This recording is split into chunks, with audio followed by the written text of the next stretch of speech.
of webinars for school counselors for MTSS. Today's topic is addressing grief with MTSS in mind.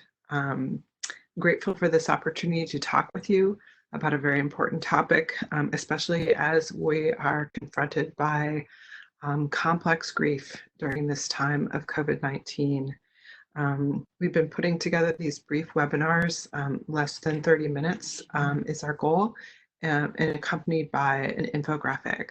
So hopefully they're helpful to your team. I think it's always important to start a conversation about grief by just taking a deep breath, recognizing this is not an easy topic.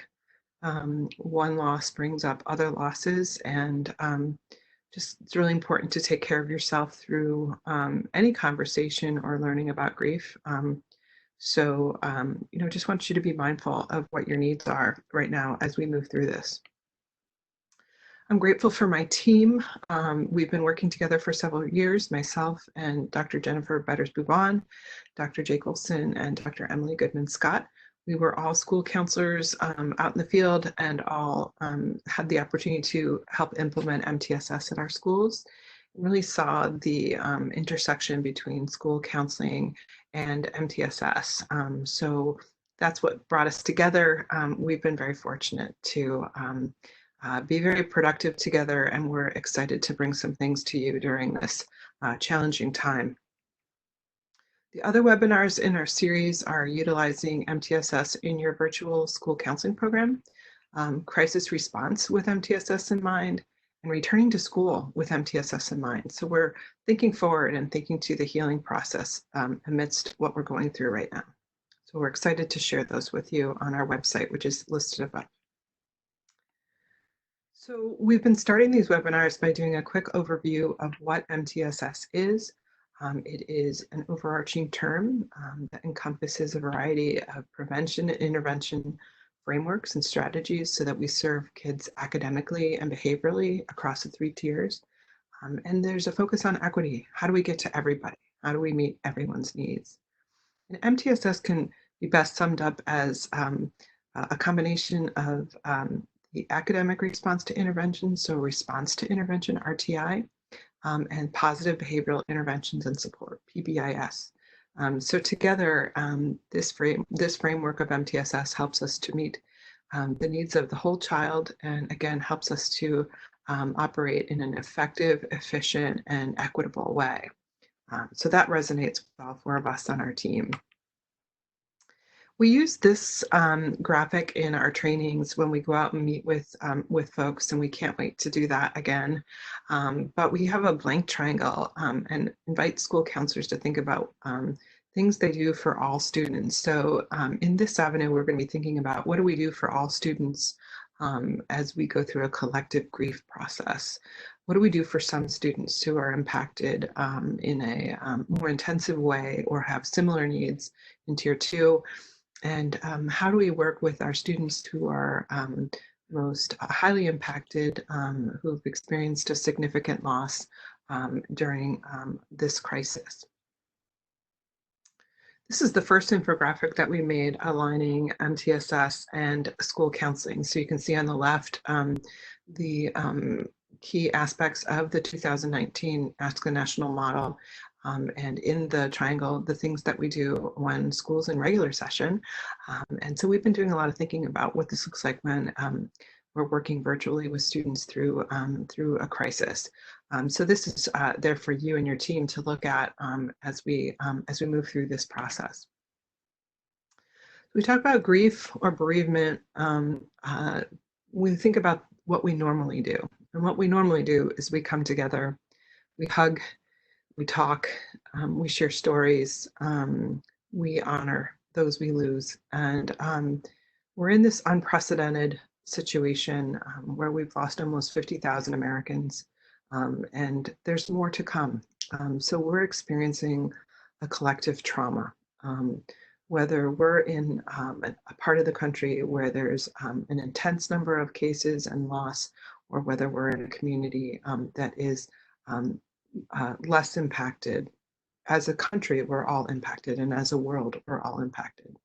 So we're experiencing collective trauma, which is leading us to collective grief And the intention of these webinars, and I'm sure all of the work that you're doing as school counselors, is how do we prepare ourselves or engage in collective healing? So on tier one, in the triangle on the left, we'll be talking today about healthy coping strategies and finding safe and healthy ways to grieve. Grief is part of life, and we need to model it and support it for students. Having regular contact with caring adults to discuss the loss, to externalize what we're feeling, and that goes for kids and adults, and having clear and consistent communication in our school community. On tier two, we're going to be providing small group check-ins, whether that's a planned group or a drop-in chat with the school counselor, having regular support and follow-up for our students. And it might look like doing some psychoeducation about grief with some targeted groups of students or with all of our students. That really could be a tier one as well. And in tier three, we're going to be doing grief counseling. That will be for kids and adults. It will look different at different grade levels, but we're going to be engaged in that work. Some school counselors, unfortunately, are already very steeped in that. We're going to be providing family support. We're going to be making referrals to the agencies around us. And, it's just so important to mention the way that school teams are stepping up, school counselors are stepping up, agencies are stepping up, neighbors are helping neighbors. There's a lot of amazing acts of kindness and support right now. I like this version of the triangle that has continuous parent communication on the left. As we're intervening more, we're talking more with parents of students that are getting tier two and tier three supports than we are with students who are getting tier one support. That's just natural. And then we're doing more collaborative problem solving as we move up the triangle. So we're working with our school-based mental health teams on that. So what are we doing for everyone, and trying to instill this sense of hope amidst a very frightening and destabilizing experience? So what are we doing to help for everyone? Well, as we talked about in the last webinar, we're creating a strong crisis team that has multiple resources. We're looking at things from all different angles, and that team is comprised of support team members, educators, administrators. Everybody's on board helping. We're networking with our local stakeholders. We're providing additional support as it's needed. We're doing those regular check-ins, asking for kids who would like feedback. We're going to be talking about grief in its many different representations. There's kids that are grieving the experience of being in school, of seeing their friends, of those important life moments like 8th grade closing ceremony or high school graduation and prom. So we have to have a really expanded concept of grief right now. As I mentioned before, it's sending out a needs assessment every 10 days to 2 weeks. The situation is continuously changing. And so really sending out those needs assessments and asking who needs follow-up is really important. On tier one, we're sharing information. It's clear information about what we know, and districts are making decisions about what is shared. So we'll be talking about that. And then, the most important thing we can do is spread calm, especially when we experience loss, and assure kids that when we come back, we'll still be processing our grief about our lost experiences, our grief about lost community members. Some communities are going to have the complex trauma of multiple losses. So we're going to be processing all of that. And we can do that in a healthy way. We can do that by banding together, and we can do that by remaining as calm as possible. So the most important thing I want to share here is that the best thing we can do is help students and staff to name and claim their grief.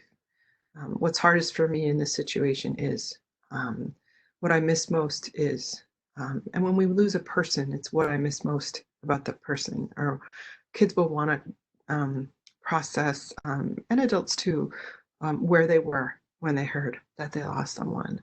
And we know that, if we look on the left side at the top, grief is not a straight line.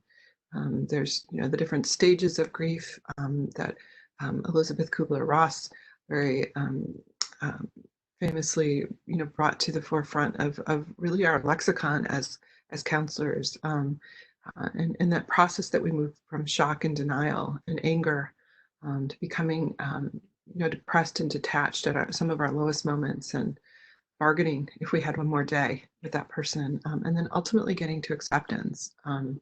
So those stages of grief we're going to touch on again in a moment, but really recognizing and helping kids understand that there's a normal grieving process. On the right are some, sentence completions, and you could take those and make them meaningful to you in your situation as we're thinking about grief. But from the very moment that we experience loss, we need to name and claim it in order to have a healthy grief response. So how do we help children and families during this time of anxiety, and then also as we're processing grief? Staying calm, and really think about if we get escalated, our kids are going to get escalated. They're going to mirror us. Validating fears and validating sadness and feelings. That's really important, to be heard and to be seen. Sometimes we don't have the right words. All we can say is, I see you. I see how hard this is for you. Developmentally appropriate facts, giving kids the information that they need. I mean, there's always that rule of thumb. Kids will ask for what they need to know, but there's certainly good coping skills that we can teach, and this is an opportunity for teaching coping skills. Staying united, keeping parents and children together when possible. We know that there's some unprecedented, separation because of hospitalization. I think that's one of the most heartbreaking parts of this crisis, that people are hospitalized and don't have contact with their family, and in some cases are dying alone. And that's really hard for us to think about and process. That's a level of complexity. And then we can help kids by, having those routines, even when we experience losses. We're going to get up in the morning, we're going to have breakfast, we're going to spend some time together, we're going to do some artwork or schoolwork, get outside, get some fresh air, eat healthy. All those things are really important, and to be mindful of keeping those routines going as best as possible. So, as I mentioned before, the stages of grief. One of Elizabeth Kubler-Ross's proteges, David Kessler, did some publishing with her and research, and he really feels that there's a sixth stage of grief, and that is that meaning making. And again, there's not a straight line between, denial and anger, depression, bargaining, and acceptance. But when we arrive at a place where, and maybe it takes a good bit of time, but to make meaning, and as we help kids make meaning about the losses they've experienced right now, sort of the question I keep thinking about is, when you tell people a year from now how you handled the lockdown, as we call it, or being away from school, what will you tell them? And will you be proud of how you did that? And as we make meaning of just an overwhelming number of losses of human life right now, how do we make meaning from each of those very important lives and think about the ripple effect of every single person? These are not numbers, these are people. And so how do we help kids make meaning? And I think as a parent to teenagers, as I am, as a school counselor, what's the meaning for me in helping guide those closest to me and those in my world, and allowing other people to help me, help guide me. That's been really important. One of the people that's been helping guide me is Brene Brown. She started a series of podcasts in January, not knowing that we were heading in this territory. And she did a wonderful one with David Kessler. In the bottom left corner is it's called On Grief and Finding Meaning. I highly encourage it, especially for those of us that are going to be doing this grief counseling or are already doing this grief counseling. It's really fortifying to hear the perspectives that they shared. So I encourage you to listen in. So how do we tell if kids are grieving? It looks different. Adults are able to express emotions more readily, but um, we're hearing a lot about kids having difficulty concentrating, especially with a new modality of learning, the online learning, but certainly difficulty concentrating for prolonged periods of time. Difficulty sleeping, so insomnia, not being able to sleep, or hypersomnia, sleeping a lot. Being clingy, and kids who haven't been clingy for a while becoming clingy, or having other regressions. I'm so thankful to Brianna Gil Martin for this very helpful visual here. Changes in their behavior or the way they're playing. That's how they're working it out. But just our eyes are on kids right now. We're watching for that, and then feeling guilty. I think this is such an unusual situation where, we're trying to stay home so we keep those around us safe. If a child had to go out to a doctor's appointment or something like that, maybe feeling like, oh, if I hadn't gone there, I wouldn't have brought it home to, auntie or uncle or grandpa. And so those are those things that we need to be mindful of as we're thinking about how kids are grieving. Just like the ripple effect of one life impacting so many other lives, I think about the ripple effect of a single loss. So we experience the loss of that person, the absence, but then, how does that impact the family's finances? How does it impact a person's sense of identity? We are who we are in relation to others, and a loss of, a dream for the future. I was going to do this with that person, or that person was going to help me move forward in my life in some way.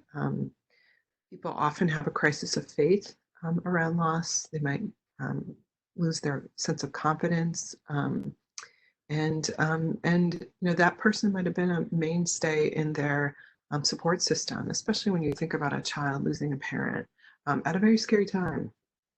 So this site, What's Your Grief, is just wonderful, and they've got some great resources there. So as we think about what we do in the event of loss, some districts have already had to employ these things, but the things to kind of keep in mind are to inform everybody about the loss of a school community member, parent, teacher, educator, administrator, in some predetermined avenue. What do you normally do when we're not in crisis? And certainly we're always working with the family and making sure the family approves of any communication. And those communications should follow a standard structure in similar length.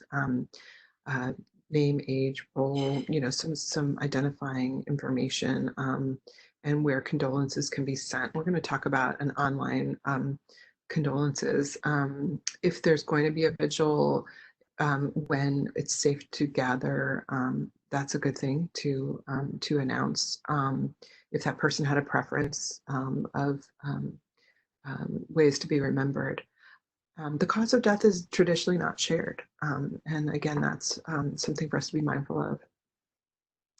We're going to identify community members who are most impacted by a specific loss and offer grief counseling via telephone or telehealth means.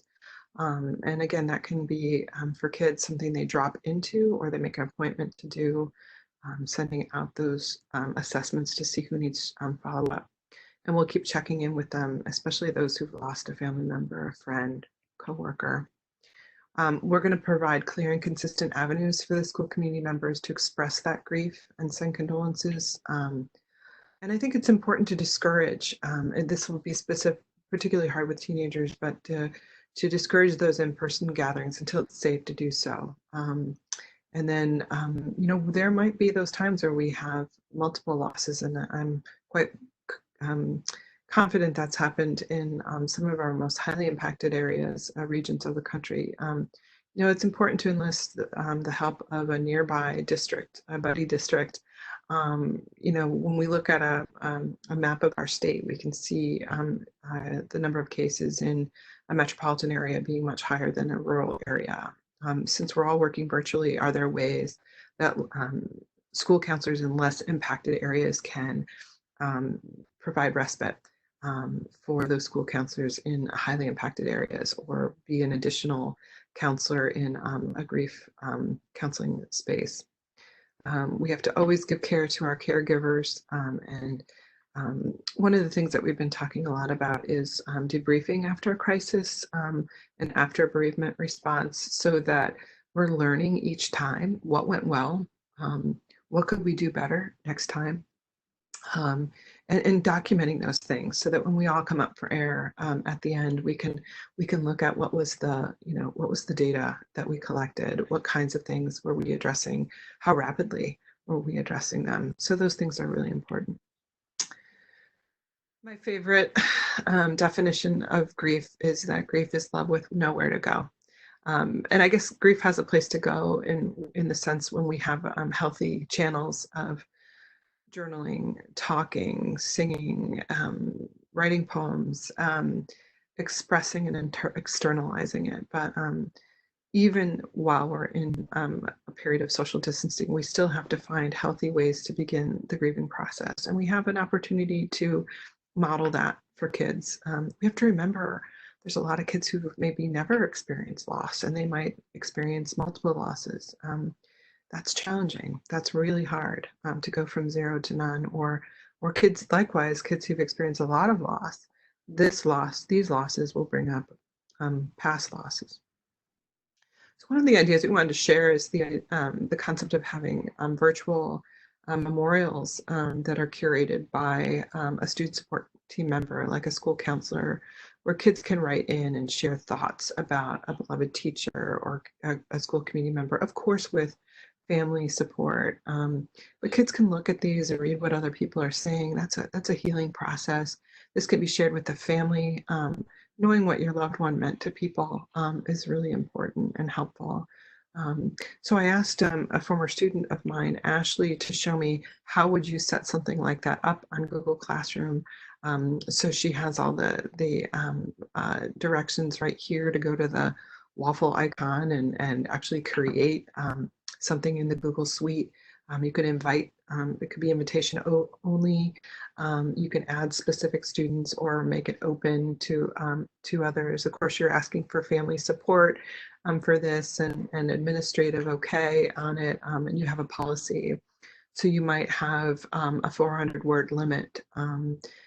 Certainly you'll want to check them all and make sure they're appropriate. But having a memory page, especially one that stays up for a good long time, it's just a way for kids to process their healing. Again, it's dependent on what your district might be considering doing. I know some districts are also using, virtual, doing virtual vigils for specific people. It's really, site specific. So once we have are experiencing grief or have experienced a loss, what are we doing on tier 2? Meeting with those small groups of students, having those drop-in times, check-in times. Some districts are, in the 6th grade through 12th grade level, are revitalizing their advisory groups online. And so having those advisory groups check in on a regular basis to talk about specific losses or just the grief of the school year. I think that's going to be so important to have those regular connections. And we're looking at those outside agencies that are providing grief counseling and bringing that to small groups that are most highly impacted. We're talking with families and determining needs through regular assessment, and we're sitting down. We're on lots of phone calls, consulting with the whole student support team, our district coordinators. What is the superintendent saying about how we're going to respond to loss? I know people are in these conversations or have already had these conversations. So moving those small grief groups online, might look like a psychoeducational piece about the stages of grief and, just giving kids a place to express themselves, writing a letter to the person that they've lost and reading that on that online group, thinking about strategies that, things that you would do if you had the students in your office, but how do you transition that to an online grief group? So for our students most directly impacted, they're in crisis. Their families are in crisis. what are we going to do for them in the immediate aftermath? And what kinds of, things are available for us to help process in that regular contact? And how deep is our bench, basically, as far as how many people do we have to help do that grief counseling? And, if you haven't encountered loss, this is the time in your district to, you know, have some people sign on to help with that in the event of multiple losses. Again, we're always thinking about care for the caregivers and coordinating with our outside agencies and consulting. So as we think about tier 3 needs, we think about complex or complicated grief, and I've been doing some reading about this. We have typical grief is we lose a family member at the end of their lives. They've lived a rich life, and we lose folks towards, their 80s, 90s. In cases of violent death or the death of a child, something sudden, these are all complicated grief. A suicide is a complicated grief process. Multiple losses at once, which unfortunately many of our districts are experiencing. Not having social support for those that are bereaved. We're in an unprecedented situation where we cannot go and give a hug to someone. Family members are attending funerals from a distance. This is really the opposite of what we need when we're grieving. We know that folks that have experienced childhood trauma, anxiety, attachment issues, um, depression, those individuals will have complex grief, even in a normal death. So if we add complex grief to childhood trauma, that's a recipe for a very challenging grief process that it's going to go on for a good long time. This is not a short period of intervention. We're going to have to prepare ourselves for lengthy intervention and consistent intervention around grief in light of this pandemic. What does it look like? What does complex grief look like in children? They might become hostile. They might withdraw. They might stop caring about their appearance. They might have problems sleeping, feel anxious for long periods of time, and have extreme yearnings for what they lost or who they lost, and then have separation anxiety, be unable to be by themselves. What does it look like in teens? Showing signs of chronic depression, so sadness over long periods of time. Again, difficulty of sleeping, just exhibiting low self-esteem, being unclear of their meaning and their value. So it's so important to affirm kids that are grieving, show indifference to school. A lot of kids are having trouble engaging in the virtual learning anyway, but if we layer grief on that, it's going to make learning challenging. Maybe not having interest in their relationships with family and friends. What this looks like right now is kids disengaging on social media or engaging in ways in social media that are troubling. So again, we have to have these pathways open where kids are saying, hey, so-and-so is putting something up on their Snapchat or their Instagram that makes me worried. We need to be intentional asking kids to watch for that. If we think about the way we were made aware of kids who were struggling when school was in session, kids would come down to our office and say, hey, I'm worried about so-and-so. So if kids pull away or post something concerning, we need to know. We worry with teens that they might become more likely to engage in risky behavior, drug and alcohol, fighting, stealing, sexual experimentation. I mean, going somewhere without a mask on or not social distancing is risky behavior right now when we really think about it. Denying pain while at the same time acting overly strong and mature or being parentified. Just giving kids a chance to it's okay to not be okay right now. Especially kids who have taken on some parental roles in light of the loss. So how do we address this? There's a lot of wonderful resources out there, and I know you're all getting hit with an avalanche of resources. But developing our own awareness about complicated grief and the symptoms is really important, and we can teach this to kids. They can understand this kind of thing. The older students really need to be armed with this information as they watch out for their peers. Cognitive behavioral techniques are very effective in working with kids who are experiencing grief and addressing the underlying trauma and symptoms of their stress. It's healthy to explore pleasant and happy memories about the loved one. So we don't avoid talking about it. When was the last time you had a deep belly laugh with that person? What were you laughing about? Role playing conversations with that person. If you had a chance to say something to them or say goodbye, what would you say? Improving our coping skills and just really affirming kids like, look at you, you're managing. You've made it through another week. You've helped someone else today. You've taken care of even cleaning up your bedroom today. So what are your coping skills and giving them new coping skills? Reduce their feelings of guilt and blame. This isn't their fault. Is so important to be said to them over and over. And then help redefine life goals and finding meaning over time. Just what how do we live our life in honor of those that meant a lot to us? That helps us find meaning over time. So the resource that I got this from is excellent. So as we close and we think about grief during this challenging time, how is our system set up for grief, and what data are we collecting about how we handled our concerns, and what are the practices that we've had in place, and what are the things that we can keep doing. Again, we in each of our webinars, we've been talking about what's already been in place and how can you build on those things in light of the losses you've experienced. We're collecting data, looking at an ever-evolving situation. And as school counselors, we're involved in addressing grief on all three tiers. We're addressing getting kids online learning, or addressing uh,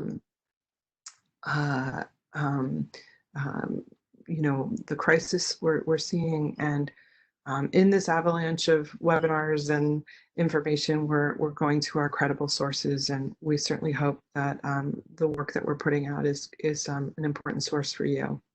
So our final thoughts are, make sure that you're taking care of yourself, especially in light of grief. We're going to be experiencing grief ourselves. And how do we do grief counseling when we're grieving? It's going to require a lot of self-care. We're going to continually consult and collaborate. We have to be mindful of our ethical practices, and be mindful of the policies that are coming down to us from our state level, school level, district, and be in constant communication with our administrators. There's some excellent resources on grief. The Coalition to Support Grieving Students is excellent. And the Center for School Crisis and Bereavement had some excellent information. We have to be aware of our ethics in disaster relief, and the website, What is Your Grief, was what I used for one of the graphics, and then Trails to Wellness has excellent resources. We created this infographic for you as a resource, and we're hopeful that you can send this to your team, talk about what your grief response is going to be or has been. We thank you for listening in and for taking part in these webinars. And we have one more coming up about returning to school with MTSS in mind. We are on Facebook and Twitter, and we are thinking of all of you that are on the front line working with students and with grieving families. You're on our hearts, and we hope that what we're putting together for you has been helpful to you. Take good care of yourself.